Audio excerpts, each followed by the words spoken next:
વર્ષ 2020ના સુરત ક્રાઇમ બ્રાન્ચના એમડી ડ્રગ્સના ગુનામાં ફરાર આરોપીની ધરપકડ કરવામાં આવી.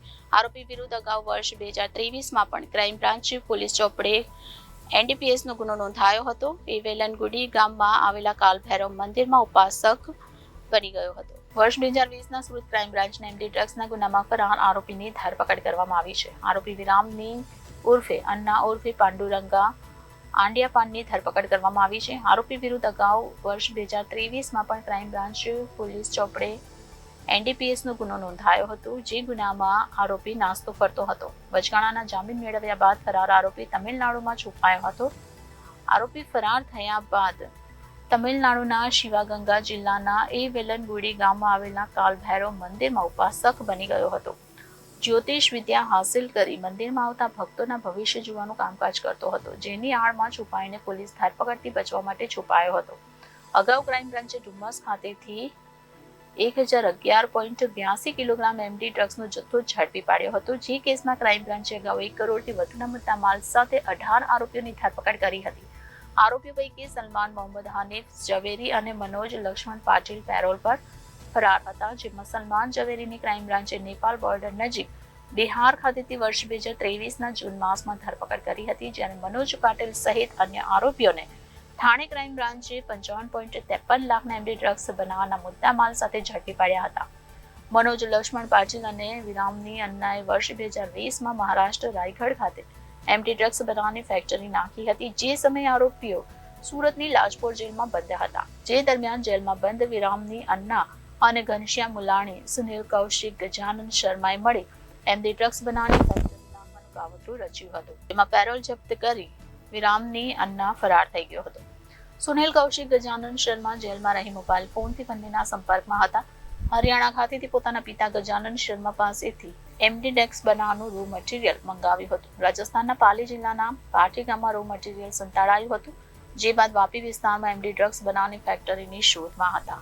તે દરમિયાન રાજસ્થાન ખાતેથી ક્રાઇમ બ્રાન્ચે ડ્રગ્સ બનાવવામાં 10 કિલો રો મટીરિયલ કબજે કર્યું હતું. જે ગુનામાં જેલમાંથી પેરોલ કરી ફરાર થઈ ગયેલા ઘનશ્યામ મુલાની ધરપકડ કરાઈ હતી. રાજકોટ જેલમાંથી સુનિલ કૌશિક, ગજાનન શર્મા મોબાઈલ ફોનનો ઉપયોગથી કાવતરું ઘડતો હતો. ક્રાઇમ બ્રાન્ચે જેલમાં સર્ચ કરી સુનિલ કૌશિક પાસેથી મોબાઈલ ફોન કબજે કર્યો હતો.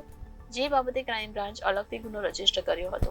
જે ગુનામાં વિરામણી ઉર્ફે અન્ના અને ગજાનન શર્માને વોન્ટેડ જાહેર કરાયા હતા. જે ગુનામાં વિરામણી ઉર્ફે અન્નાની તમિલનાડુથી ધરપકડ કરી વધુ તપાસ ક્રાઇમ બ્રાન્ચે હાથ ધરી છે. 2020માં એક ડીસીબી પોલીસ સ્ટેશનની અંદર એમડીનો ગુનો દાખલ થયેલો. આશરે 1000 ગ્રામ જેટલું એમડી હતું અને એની અંદર ટોટલ 18 આરોપીઓને પકડી પાડવામાં આવેલા. જેમાંથી એક સલમાન ઝવેરી હતો, એક અન્ના કરીને આરોપી હતો, એક પાટીલ મનોજ પાટીલ કરીને આરોપી હતો. આ રીતે 18 આરોપીઓની જે તે ગુનામાં ધરપકડ કરવામાં આવેલી. આ લોકો જેલમાં હતા તે દરમિયાન 2023માં આ જે અન્ના છે એને વચગાળાના જામીન મળેલા અને વચગાળાના જામીન ભંગ કરી અને ફરીથી જેલમાં હાજર થયેલો નહોતો. આ વોન્ટેડ હતો. એ દરમિયાનમાં 2023ના 9મા મહિનામાં ડીસીબીએ એક ગુનો રજીસ્ટર કરેલો. જેમાં 10 કિલો 901 ગ્રામ એમડી બનાવવાનું રો મટીરિયલ પકડી પાડેલું હતું.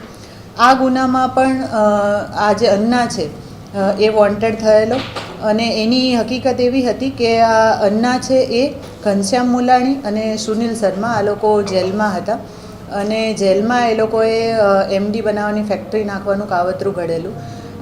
એમાંથી જ્યારે આ પેરોલ જમ્પ કરીને બહાર હતો એ દરમિયાનમાં એણે બહારથી મદદ પ્રોવાઈડ કરી અને હરિયાણાથી સુનિલ શર્મા છે એનો ફાધર ગજાનન શર્મા પાસેથી એમડી બનાવવાનું મટીરિયલ મેળવી અને રાજસ્થાનના પાલી જિલ્લામાં સંતાડી રાખેલું હતું. આ ઘનશ્યામ મુલાણી છે એ પણ એક મર્ડરના ગુનામાં હતો અને એ પણ પેરોલ જમ્પ કરીને ભાગી ગયેલ હતો અને ડીસીબીએ ઓફેન્સ રજીસ્ટર કરી અને જે તે વખતે ઘનશ્યામ મુલાણી અને સુનિલ શર્મા છે એની ધરપકડ કરેલી અને આ અન્ના એ ગુનામાં પણ વોન્ટેડ હતો. મનોજ પાટીલનું નામ પણ આમાં આવેલું હતું. આ જે અન્ના છે એ વોન્ટેડ હતો તે દરમિયાન ડીસીબીને ઇન્ફોર્મેશન મળેલી કેમ કે આપણા ગુનામાં વોન્ટેડ હતો અને આપણે એને પકડવા માટે સતત પ્રયત્ન કરી રહ્યા હતા. તો અમારી ટીમને ઇન્ફોર્મેશન મળેલી કે આ તામિલનાડુ જેનો શિવગંગા ડિસ્ટ્રિક્ટ છે એમાં સેવિનપટ્ટી કરીને ગામ છે એ ગામમાં છે. એ હકીકત આધારે આપણી બે ટીમો ત્યાં ગયેલી અને તેને પકડવામાં આપણને સફળતા મળી છે. આ જે આરોપી છે એ ત્યાં જ્યોતિષ વિદ્યાનું કામ કરતો હતો અને મંદિરની અંદર પૂજારી તરીકે રહી છુપા વેશે રહી અને અત્યાર સુધી નાસ્તો ફરતો હતો. આ આરોપીને પકડી પાડ્યો છે. સાથે સાથે જે મનોજ પાટીલ 2023ના ગુનામાં વોન્ટેડ છે એ પણ મહારાષ્ટ્રમાં એમડીના જ ગુનામાં પકડાયેલો છે, જેલમાં છે, જેની પણ આપણે આગળ કસ્ટડી મેળવીશું. Reporter Arvind Rathod, Janadesh news, Surat.